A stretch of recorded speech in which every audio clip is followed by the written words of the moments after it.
1 साल बीत चुका था। ढोलकपुर वापस शांत था। गांव के लोग फिर से खुशी से जीने लगे थे। हर पूर्णिमा को लोग एक दिया जलाकर ठुन ठुन ठुन साहुर को याद करते थे। पर एक रात कुछ ऐसा हुआ जो फिर से सब कुछ बदल के रख दिया। लाशें फिर से मिलने लगी। हर 2 दिन बाद किसी न किसी के घर के सामने एक कटी हुई लाश पड़ी होती। गांव फिर से कांप उठा। एक दिन सब लोग महाराज के पास पहुंचते हैं और रो रो कर गांव की घटनाओं के बारे में बताते हैं। रात को महाराज 2 सेनापतियों से कहते हैं, जाओ और खोजो इस कांड के पीछे कौन है। लेकिन सुबह सिर्फ उनकी लाशें लौट कर आईं। एक का सिर था ही नहीं, दूसरे के पैर कट चुके थे।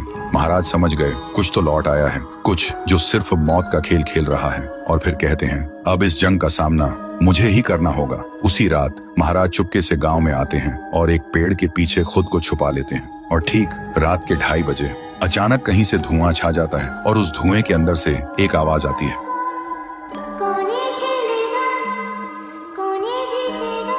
और फिर धुएं के बीच से निकलती है एक गुड़िया, गोल आंखें, एक बेजान सी मुस्कान, लेकिन चेहरा मौत का पैगाम।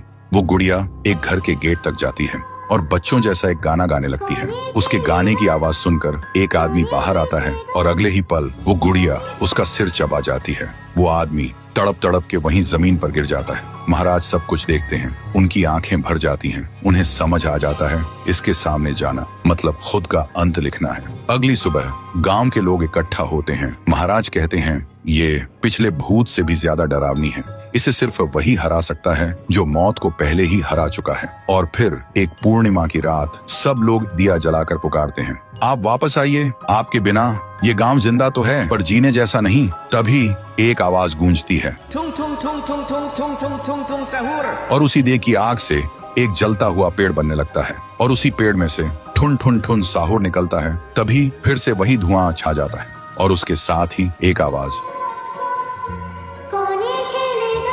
सब लोग घुटनों के बल गिर जाते हैं और कांपती आवाज में बोलते हैं, हमें बचाइए, वो आ गई है। ठुन ठुन ठुन साहुर एक जोरदार जंप करता है और सीधा उस धुएं में घुस जाता है और शुरू होती है एक आखिरी जंग ठुन ठुन ठुन साहुर और गुड़िया की। जमीन कांपने लगती है, आसमान से बिजली गिरती है और जब धुआं हटता है तो दिखाई देता है गुड़िया बिखर चुकी थी। हाथ अलग, सिर अलग, पैर अलग। और तब से गांव में फिर से एक नई सुबह हुई। महाराज मुस्कुराए, गांव वाले जीने लगे और उस दिन के बाद ठुन ठुन ठुन साहुर सिर्फ एक भूत नहीं रहा, गांव का रक्षक बन गया। लेकिन उसी रात कुछ ऐसा हुआ जो किसी को भी पता नहीं चला। गुड़िया का सिर, हाथ, पैर अपने आप जुड़ने लगे थे और फिर वो वहां से चली गई। तो दोस्तों, अगर आप देखना चाहते हैं पीहू वर्सेस गुड़िया तो इस वीडियो को 1 लाख लाइक्स तक पहुंचा दो।